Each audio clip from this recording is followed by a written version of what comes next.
Eu me pergunto, o que vai ter para a janta hoje? Estou tão faminto que eu comeria qualquer coisa. Comida tá pronta! Hã? A janta de hoje é o novo especial da Xiangling! Eu encontrei muitos ingredientes legais, ó. Parece esquisito, mas posso garantir que tá delicioso. Vamos, meninos, coma enquanto tá quente. Na verdade, eu já tô bem cheio. Mas o Chongyun vai querer isso aí. Mas eu disse que... Ela não vai deixar a gente ir embora sem um de nós comer aquela abominação. Você vai fazer isso por mim, não é, melhor amigo?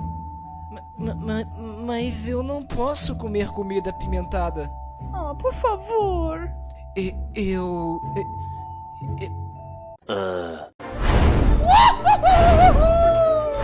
Quando ele vai voltar ao normal dessa vez?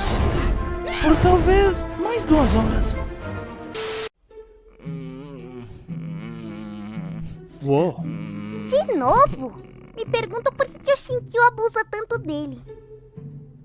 Sabe, existe uma solução para essa sua situação. Qual? Cenouras. Ele odeia cenouras. Não! Eu jamais exploraria a fraqueza de alguém. Especialmente se for de um amigo meu.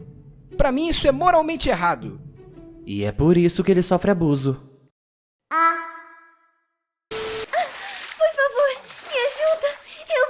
Eu vou afundar. Hã? Lumine, o que você tá fazendo aí? Haha, toca aqui então, Lumine. Beleza, eu vou pro lugar de sempre. Não fica muito tempo aí, viu? No fundo,